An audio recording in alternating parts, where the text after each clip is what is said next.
Okay, so I have a few questions about elbow strikes and how that relates to Chi Sao and Bong Sao.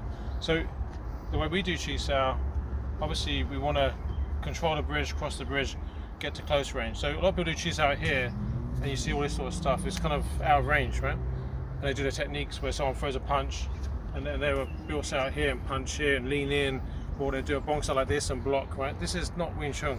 That's like doing, I don't know, shapes of Wing Chun. It's not Wing Chun. Wing Chun has to be organic and has to fit into the process of what's actually happening, right? Someone on the street doesn't throw one punch at a time. Someone on the street doesn't throw a punch and stand there and look at you and see, look where my punch is, right? You have to be able to fit into the mold of what's happening and redirect the force and control the force, right? So the Chi Sao, by definition of the bridges, we're in contact, we're in the striking range already. So you don't want to practice in this danger zone, and then application is out here doing like a medium range for a long range punch or medium range for a short range attack. It makes no sense. You guys punching out here, I'm not near him, so you can just stand and watch him punch the air. It's not a threat, right? The punch needs to be something that's going to go on your head or through your head. That's where you need to be in the correct range. So the correct range is here, because here my punch can go past his head, right? My punch can go into his body. This is a danger zone, right? So that's why we practice Chi Sao in this range. We don't practice Chi Sao at a range where I can't hit him, right? If we roll like this, and then we're doing this, I can't hit him from there, so what's the point? Right, the point is to be in range where I can actually punch him. And then, as he tries to punch me, I have to take his balance and strike, or to get in, I have to break his bridge to get in. And when I get in, I want to get in and suffocate him. So when he gets away from me, now I can power punch him in this range that was the Chi Sao range, full power when he's off balance, right? Okay? So with elbow strikes, if I'm trying to do elbow strikes out here, I'm not going to hit anybody. Right? It's like doing a hook from here. I'm not going to hit anybody. I have to be in range. So the Bong Sao, when he pushes towards me, if I collapse my Bong Sao, when I collapse it, I can redirect and then use my elbow strike to strike. Now I can strike into the chest and sink my weight. If his head was down, like he fell forward with the D-link, I'll roll into his face and then you can carry on. So in Chi Sao, often what you'll see me do is I'll palm strike someone, they push back towards me, I D-link and then I roll my hand through them, right? Because I don't want to smash him in the face. But this is a circular elbow. It's very devastating, right? Wing Chun elbows are very powerful. People always asking me, you know, when they see our fights, what's the difference between that elbow and a Thai boxing elbow? Well, they're just different types of elbows, right? A Thai boxing elbow cuts across and slashes. We do that to the body with the jump, with the Lansao. We hack the body with a Lansao. But to the face, we arc down a lot. We do have lifting elbows and you can have diagonal elbows, but this classical bilge elbow from the Bong Sao position is to come around and come down and cut through like an arc, so it arcs through, right? And when I touch him, my front leg now connects to the tip of the elbow, so my toes and my elbow connect. So the power of the elbow is not my shoulder and my upper body hitting him, it's my whole body becoming a unit and smashing. So it's a very powerful strike. So when you strike in Chi Sao, he pushes towards me, I de-link and strike, I roll my elbow in, and I just rub it across his face. He knows then his face is smashed, right? You don't have to hit hard. So you have to be careful, right? So out here I can punch because I can control the range. If he falls forward, then when I elbow strike, I'm just going to roll it, right? And I've rolled it on his face. He'll acknowledge that by not punching me hard in the stomach because I've already got him in the face, right? So he'll have to get rid of that before he returns his strike, and then we go into it. That's why sometimes people say, oh, the guy could have hit you from here, hit you from there. But yeah, but my hammer's on his face, or my thumb is in his eye, or my elbow is in his head. I'm waiting for him to move. So if he hits me hard then the elbow next time will be a little bit harder, right? So people know, they acknowledge the position, so we're being respectful. So when I get a technique like this, I've hit someone here, he's not going to smash me in the body here, because this is all open, right? Okay. Now, for training purposes, sometimes we'll throw a few body shots, because when he hits, I want to block it and then come back up again. I like to be under pressure. Well, I've got the technique, and something else comes, and you hit the body, I have to cover that, then hit this and cover this. I don't mind that.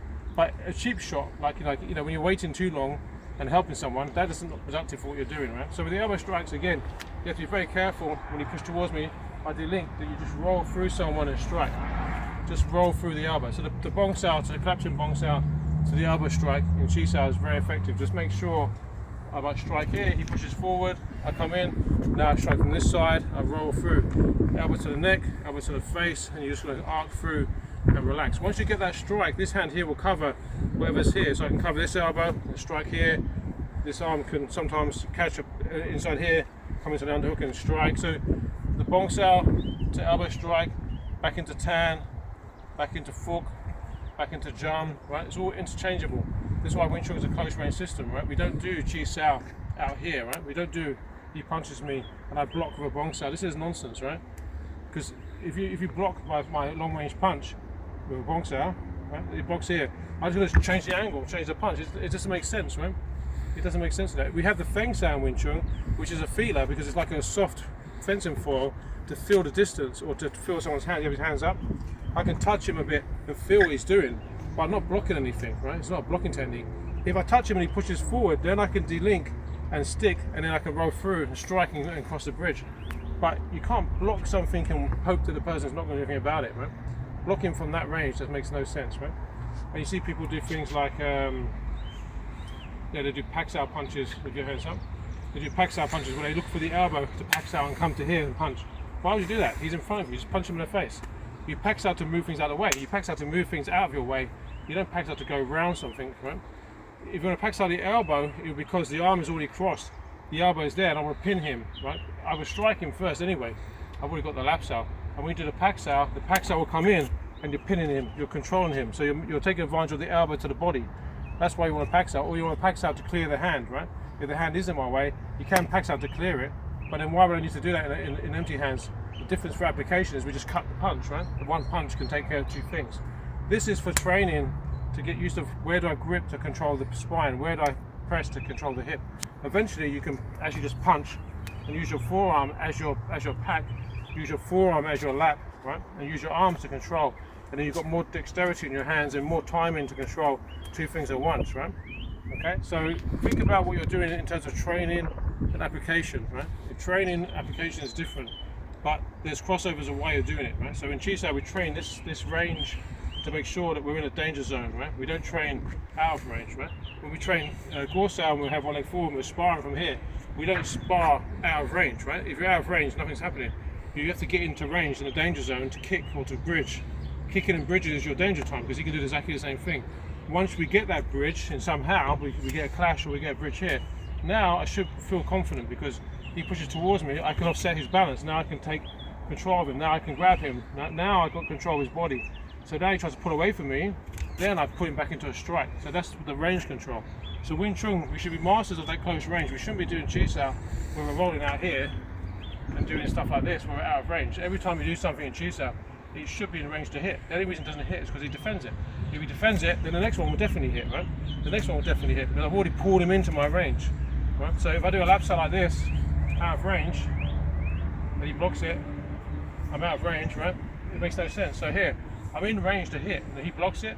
My second one pulls him deeper into range, and then my third one is definitely going to get him. Now I've got him, right? So you're always looking to climb and get through that bridge and destroy him.